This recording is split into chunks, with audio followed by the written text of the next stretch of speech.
రాబోయేటువంటి ఆంధ్రప్రదేశ్ ఎన్నికల్లో జగన్మోహన్ రెడ్డి గెలవాలి అని చెప్పేసి బీఆర్ఎస్ భావిస్తోంది అన్నట్టుగా వార్తలు వినిపిస్తున్నాయి.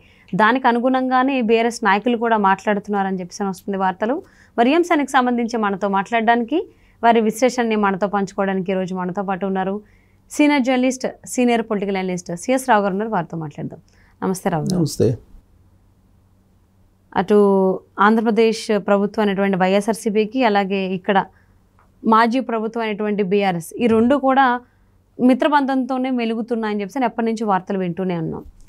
బట్ ఇప్పుడు ఏంటి అంటే రాబోయేటువంటి ఎన్నికల్లో జగన్మోహన్ రెడ్డి గెలవాలని చెప్పేసి కేసీఆర్ గారు బీఆర్ఎస్ పార్టీ భావిస్తోంది. అందుకనే అంటే కేసీఆర్ అధ్యక్షులు కాబట్టి ఆయన భావిస్తున్నారంటే బీఆర్ఎస్ నాయకులు కూడా అంతే ఏకీభవిస్తారు ఆయనకి. సో అందుకోసమనే బీఆర్ఎస్ నాయకులు ఆ విధంగానే మాట్లాడుతున్నారు. చంద్రబాబు కూటమికి వెళ్ళి తప్పని చేశారనేటువంటి కామెంట్స్ కూడా చేస్తున్నారని వార్తలు వస్తున్నాయి. దీని గురించి మీరు ఏమంటారు? సో ఒకటి ఏంటంటే జనరల్గా అందరికీ కనిపించేటువంటి పొలిటికల్ చిత్రం ఒకటి ఉంటుంది, చాలా తక్కువ మందికి మాత్రమే కనిపించేటువంటి పొలిటికల్ చిత్రం మరొకటి ఉంటుంది. అది ఏంటంటే ఇప్పుడు మన తెలుగు రాష్ట్రాల్లో తీసుకుంటే ఆల్రెడీ తెలంగాణలో కేసీఆర్ ఓడిపోయారు. కానీ కేసీఆర్ అధికారంలో ఉండాలని కోరుకునేటువంటి వాళ్ళలో మొట్టమొదటి ఎవరు ఉంటారంటే జగన్మోహన్ రెడ్డి ఉంటాడు. సో ఇక్కడ కేసీఆర్ ఓడిపోయాడు, అధికారంలో నుంచి దిగిపోయిన తర్వాత జగన్మోహన్ రెడ్డికి సగం బలం పోయింది, రాజకీయంగా సగం బలాన్ని కోల్పోయాడు. ఇప్పుడు బలం కోల్పోయాడా, ధైర్యాన్ని కోల్పోయాడా?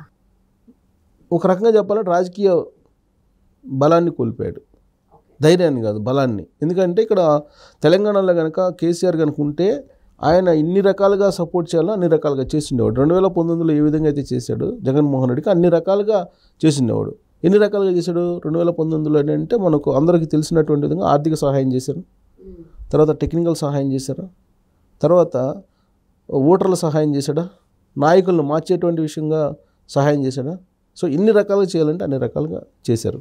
కానీ ఇప్పుడు అన్ని రకాలుగా చేయలేరు, అధికారంలో లేరు కాబట్టి. ప్లస్ ఫోన్ ట్యాంపరింగ్ ఇవన్నీ బయటకు వచ్చాయి, ఇప్పుడు ఏం చేయలేరు. అది అందుకే బలాన్ని, రాజకీయ బలాన్ని కోల్పోయాడు. బలం పోతే ఆబ్వియస్లీ ధైర్యం కూడా కోల్పోతాం కదా. అంటే జగన్మోహన్ రెడ్డికి ధైర్యం ఎక్కువ అని ఆ విషయంలో చెప్పుకోవచ్చు. ధైర్యం వచ్చేటప్పటికి రాజకీయపరమైనటువంటి వైనాట్ 175 అనేది ఎందుకు చెప్తున్నాను అనుకుంటున్నాను, ఆల్రెడీ ఓడిపోతాడని ముందే తెలుసు ఆయనకి. ఆ ధైర్యాన్ని కూడగట్టుకునేటువంటి ప్రయత్నంలో వైనాట్ 175 అనే దాన్ని తీసుకొచ్చారు. అసలు 175 అనేది సాధ్యం, అసలు ఇంపాసిబుల్ అది. కానీ అది ఎందుకు తీసుకొచ్చారంటే ధైర్యాన్ని కోల్పోయారు ఆ పార్టీలో ఉండేటువంటి వాళ్ళు, దాన్ని ధైర్యం నింపడానికి అలాంటి స్లోగన్ తీసుకున్నారు. అది అందరికీ తెలిసినటువంటి విషయమే. అయితే ఇక్కడ రాబోయేటువంటి ఎన్నికల్లో ఆంధ్రప్రదేశ్లో జగన్మోహన్ రెడ్డి గెలవాలి రెండోసారి అని చెప్పి కోరుకునే వాళ్ళల్లో ప్రధానంగా కేసీఆర్ ఉంటాడు. కేసీఆర్ కానీ, కేటీఆర్ కానీ, లేదా వాళ్ళ పరివారం కానీ ఉంటారు. వాళ్ళ పరివారంలో ఎవరు ఇప్పుడు ఉంది, హైదరాబాద్లో మాగుంట గోపీనాథ్, గాంధీ ఇలాంటి వాళ్ళందరూ ఉన్నారు. మాగుంట గోపీనాథ్ బేసికల్గా తెలుగుదేశం పార్టీ ఫస్ట్ నుంచి ఉన్నారు. ఎన్టీ రామారావు తెలుగుదేశం పార్టీ అనౌన్స్ చేసినప్పటి నుంచి ఉన్నటువంటి లీడర్లలో మాగుంట గోపీనాథ్ ఒకళ్ళు. అలాంటి ఆయన ఇప్పుడు ఏదో ఒక రకంగా తెలుగుదేశం పార్టీని బలహీనపరచాలి. తెలుగుదేశం పార్టీని బలహీనపరచాలంటే ఆ పార్టీతో బలమైనటువంటి సాన్నిహిత్యం, లేదంటే ఆ పార్టీకి సంబంధించినటువంటి నాయకుడి సామాజిక వర్గంకి సంబంధించిన లీడర్ల చేత కామెంట్స్ చేయించాలి. అప్పుడు దాని మీద చర్చ జరగాలి. చర్చ జరిగినప్పుడు అది బలహీనపడాలి. తెలుగుదేశం పార్టీ లేదంటే తెలుగుదేశం పార్టీ కూటమి బలహీనపడాలి, అది వాళ్ళ టార్గెట్. జగన్మోహన్ రెడ్డి గెలవాలి, వాళ్ళ అల్టిమేట్ గోల్ ఏంటి, జగన్మోహన్ రెడ్డి గెలవాలి. ఇన్ కేసు జగన్మోహన్ రెడ్డి కనుక ఓడిపోతే అప్పుడు వీళ్ళకి రెండు చేతులు పోయినట్టే, బీఆర్ఎస్కి అసలు రెండు చోట్ల ఓడిపోయినట్టే. అందుకని ఇప్పుడు ఏంటి, ఇంకో దెబ్బ తగులుతుంది. అప్పుడు అక్కడ స్థానం ఉండదు, ఇక్కడ స్థానం ఉన్నట్టు అయిపోతుంది. వీళ్ళిద్దరు ఇచ్చిపుచ్చుకునేటువంటి వ్యవహారం, అన్నదమ్ముల వ్యవహారం లాగా ఉంటుంది వీళ్ళిద్దరిది. దీనితో మళ్ళీ అసరుద్దీన్ ఓవైసీ సహజమిత్రుడు.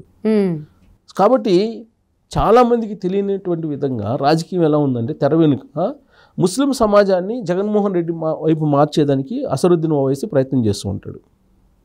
అందుకే ఈ మధ్యకాలంలో ఒక స్టేట్మెంట్ కూడా ఇచ్చాడు. సో ఆయనకు అవసరమైతే ఏపీలోకి కూడా వెళ్తాను, జగన్మోహన్ రెడ్డి సపోర్ట్ చేస్తానని. సహజమిత్రుడు, సొంత అన్నలాగా ఉండే కేసీఆర్, జగన్మోహన్ రెడ్డి, వీళ్ళందరితో మళ్ళీ నరేంద్ర మోడీ మొన్నటి దాకా ఉండేవాళ్ళు. సరే ఇప్పుడు ఉన్నారా లేదా చీకట్లో ఇప్పుడు కూడా సపోర్ట్ చేస్తున్నారనే అనుమానం ఉంది ఆయనకి. కానీ బయటికి జనాలకు కనిపిస్తుంది నరేంద్ర మోడీ ఇప్పుడు జగన్మోహన్ రెడ్డి సపోర్ట్ లేరు అనేది జనరల్గా బయటికి కనిపిస్తుంది, కానీ లోపల ఏం జరుగుతుందో ఎవరికి తెలియదు. అవును. అందుకే నేను చెప్పేది చాలామందికి తెలియనటువంటి చీకటి వ్యవహారాలు రాజకీయాల్లో ఉంటాయని. ఆ చీకటి వ్యవహారాలను కనుక తీసుకుంటే ఇప్పుడు జగన్మోహన్ రెడ్డిని ఏదో ఒక రకంగా రెండోసారి గెలిపించాలని చెప్పి కేసీఆర్, అసదుద్దీన్ ఓవైసీ వీళ్ళు ప్రయత్నిస్తూ ఉన్నారు. ఇలాంటి పరిస్థితుల్లో ఇక్కడి నుంచి ఎలాంటి సహాయం చేస్తారు? ఇంతకు ముందులాగా సహాయం చేసే పరిస్థితి లేదు. సో ఎలాంటి సహాయం చేయగలరు? కామెంట్స్ రూపంలో, లేదంటే చంద్రబాబు నాయుడు తీసుకునేటువంటి డెసిషన్స్ని ఎలివేట్ చేయడంలో, లేదంటే చంద్రబాబు నాయుడు పూర్వపు రాజకీయ చరిత్రని బయటికి తీసుకురావడం, లేదంటే చంద్రబాబు నాయుడు ప్రస్తుతం తీసుకున్నటువంటి విధానాలని తప్పుపట్టడం, ఏదో ఒకటి చేయాలి. అందుకే ఇప్పుడు మాగంట గోపీనాథ్ ఎమ్మెల్యే ఏం చెప్తున్నాడు? జూబ్లీ హిల్స్ ఎమ్మెల్యే ఆయన చంద్రబాబు నాయుడు పెద్ద తప్పు చేశాడు బీజేపీతో పొత్తు పెట్టుకొని, అందువల్ల కూటమి అధికారంలోకి రావట్లేదు, ఓడిపోతుంది కూటమి అని చెప్తూ దాని కంటిన్యూషన్లో ఏం చెప్పారు? 2018 ఎలక్షన్లో 2019 ఎన్నికల్లో కాంగ్రెస్ పార్టీతో పొత్తు పెట్టుకున్నాడు. కాంగ్రెస్ని వ్యతిరేకిస్తూ పుట్టినటువంటి పార్టీ తెలుగుదేశం పార్టీ. అలాంటి పార్టీని తెలుగుదేశం పార్టీ కాంగ్రెస్తో పొత్తు పెట్టుకున్నలాగా చేశారు. ఆ రోజునే అయిపోయింది తెలుగుదేశం పార్టీ పరిస్థితి. ఇక తెలుగుదేశం పార్టీ లేదు, చంద్రబాబు నాయుడు అధికారంలో వచ్చే ప్రసక్తే లేదని చెప్పి మాగంటి గోపీనాథ్ ఒక స్టేట్మెంట్ ఇవ్వడం జరిగింది. ఆ స్టేట్మెంట్ని మన స్టేట్మెంట్ లాగా చూడటానికి లేదు.